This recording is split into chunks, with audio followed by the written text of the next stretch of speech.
of evaluation. Well, before I address that, let's talk about the issues and concerns raised and objections.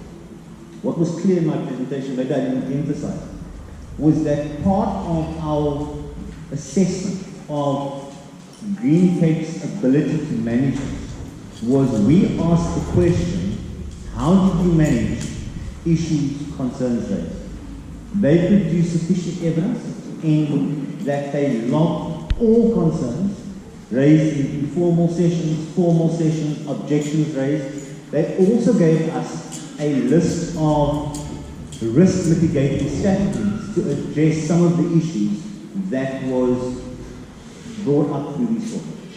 So we had sufficient evidence from GreenCape to say that they are managing the process, they have logged all the calls, it's in a database, there's an action list, and there's a risk mitigation plan in place to ensure that these things are covered.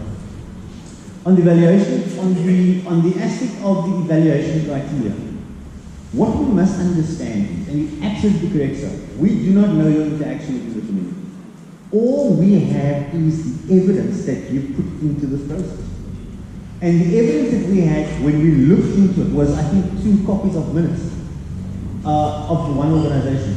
And that minutes did not give us sufficient view that it was a legitimate youth organization.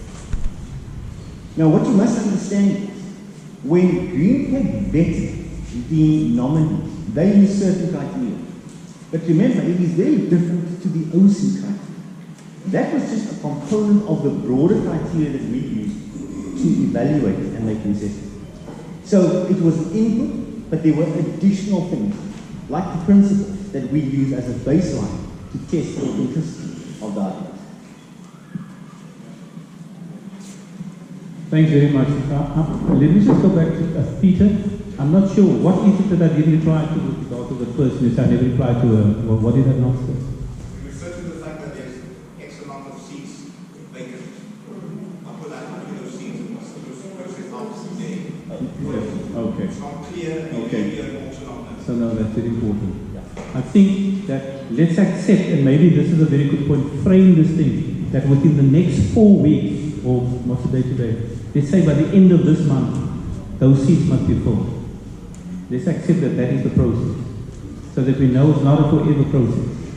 So thanks for highlighting that. So with regard to the vacancies, let's accept in this meeting that the vacancies which exist those vacancies must be filled by the end of this month. Okay, so that's 3 weeks within which to get the whole process underway, so it's not delayed any further. The other point that was raised by that speaker is the understanding that the elections take place at an AGM. But the terms of reference which was adopted in November last year stated clearly that the elections take place within the sectors. Not at an AGM, you are elected through your sectors. And that's the point of clarification that I provided. With respect to the issue of legitimacy, the mandate that came through on the question of legitimacy and the questions that were posed is specific to following the principles in terms of the responsibilities and given to the Oversight Committee. The Oversight Committee also had to have some form of engagement with local government, provincial government, and national government to say this is their understanding of the process. And if these results were to be declared, would you regard this leadership as a partner with which you can work? And the feedback was, yes, this is a legitimate partner that we can work with in relation to the community. So the question to you, it satisfies the core process that the people who have been declared elected would be regarded by the national, provincial and local government as the partners with which they can work. So it satisfies the crucial point that you raised. On the question of mobilization, which is very, very important, everybody has an obligation and a responsibility to mobilize within their sectors. So, for example, there's a gentleman who raised the question, can we now mobilize for the meeting, get all the youth organizations together? Can we get the education sector people all together? And also, whatever was identified as a weakness or an area for improvement within this process, all the areas of improvement will be built into the process going forward to ensure that the other vacancies where there isn't elected representatives will then be corrected, including the fact that only 17% of the people who come through are women. There's no way Atlantis as a broad community is made up of 83% men for that to happen. So it's also to look how do we go forward, taking those factors into consideration.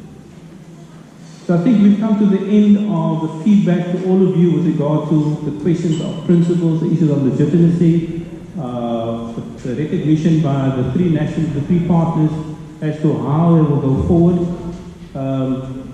Yes? Yes, what question is not answered? Yes, what? Yes? Yes, no. Maybe I'll answer the question again. One of the things I said was, when we want to make and lodge an objection, we do so from an informed process. And the informed process is you wait for that report, you get the report, then you make the decision, I'm going to challenge the legitimacy of the process based on the report and based on the information I have, and then you lodge your complaints with GreenCape, you lodge it with the different partners. Okay? So I think I made that point earlier on. That is why we say, if you want to lodge an objection, then you lodge it on the basis of an informed, from an informed point of view. I think I made that point a few times. Yes?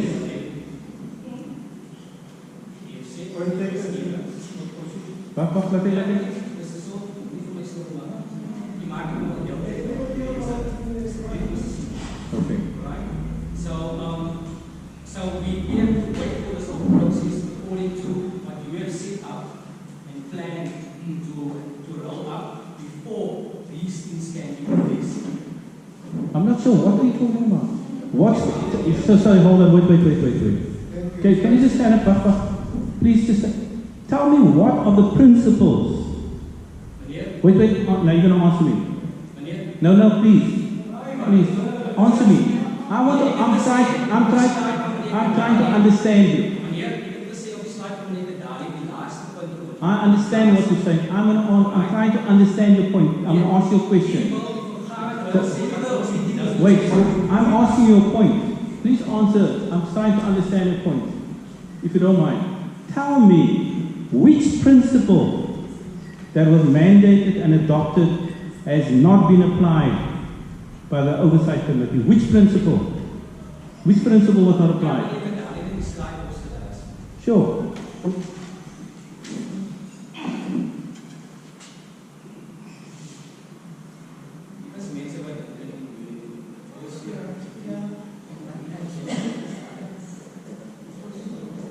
Sorry. Which principle was not applied?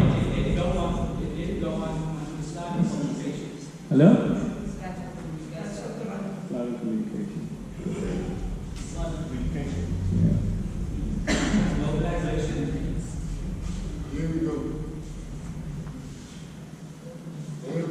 Okay? So what about that?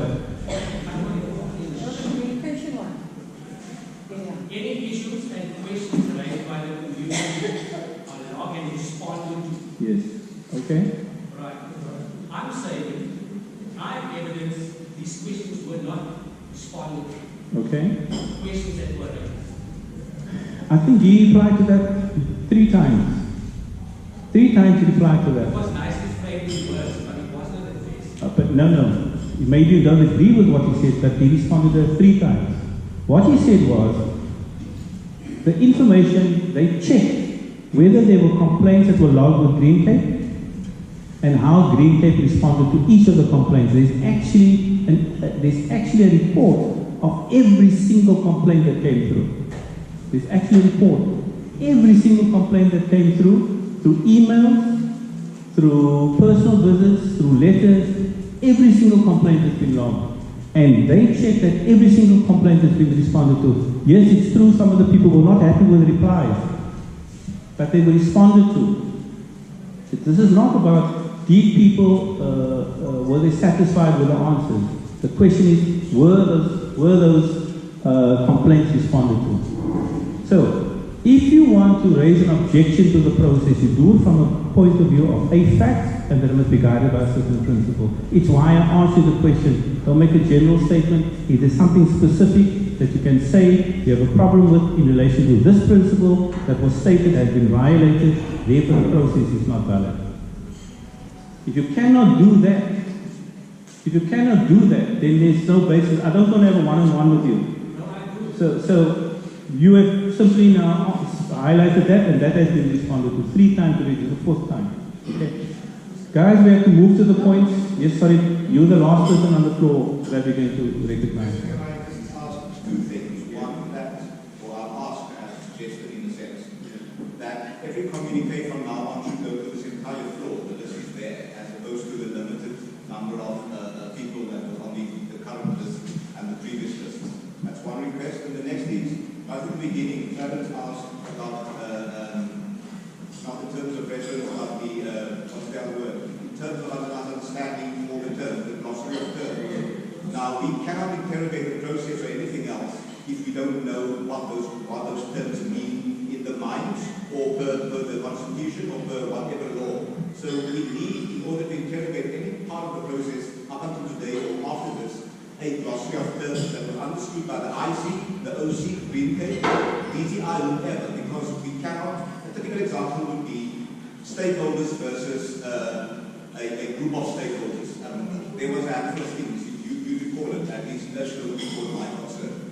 So we need, my request is that in order for us, everybody to interrogate the whatever wasn't done or not done, or that's done in different ways, needs to be able to refer to something that should be a glossary of terms that I think you guys should then make available to everyone in any time. Okay, thank you. Okay, look, I think that all the points that have been raised, have been clarified, we're not going to entertain any new points. Every single concern that every single person has will be addressed. When it comes to the question of communication, which is a new point to raise, if anyone wants to lodge a complaint, the organizing structure is GreenCape, number 1. Okay? And if anyone wants access to that information that has been logged, they can get access to that information. But to suggest that if one person sends out information, it must be sent to everybody, I don't know how that can work.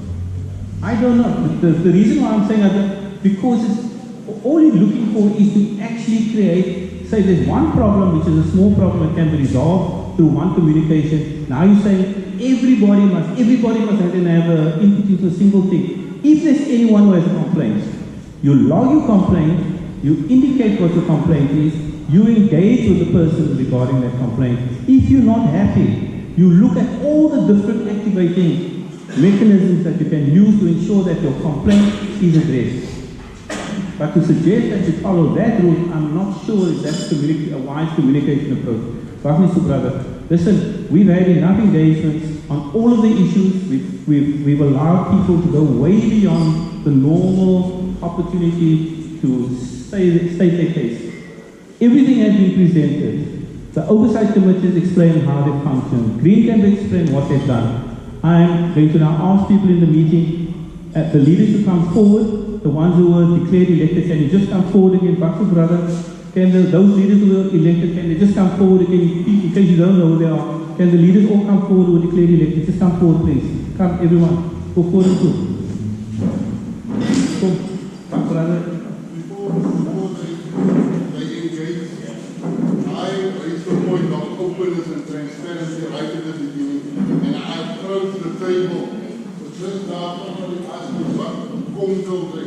So just for the sake of openness and transparency, I just suggested that the gentleman made a proposal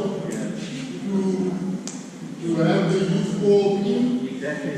Like the church group, the CSR from the high school, the political organization, all the youth, all them to a meeting, ask GreenCape to facilitate that meeting, and then there's a representative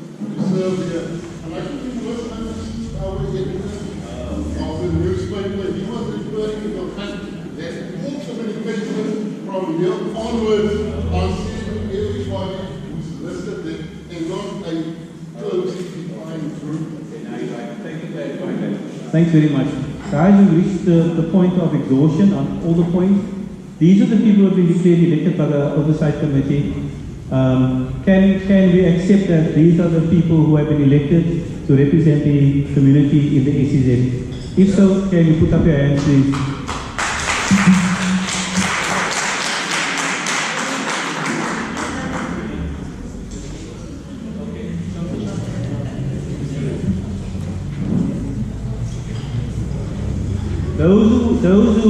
Those who have, and I'm going to entertain this, those who have a view.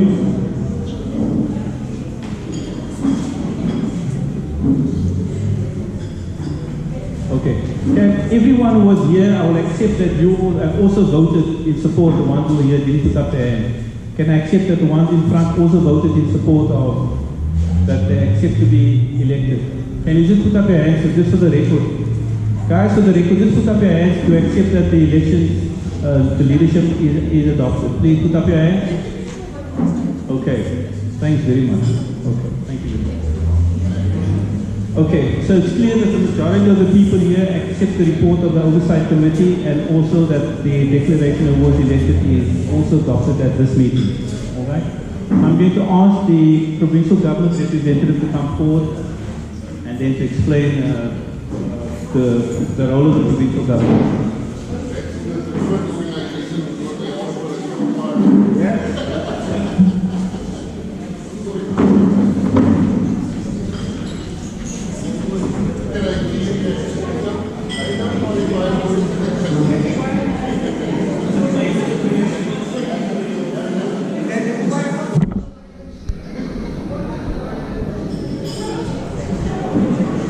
Good afternoon, everybody.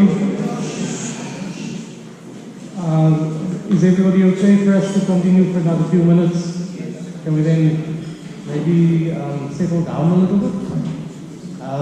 Thank you for the opportunity to talk for a few minutes about the process and about the Western Cape government's involvement in the SEZ. I've heard a few things today that suggest to me that we're not talking clearly enough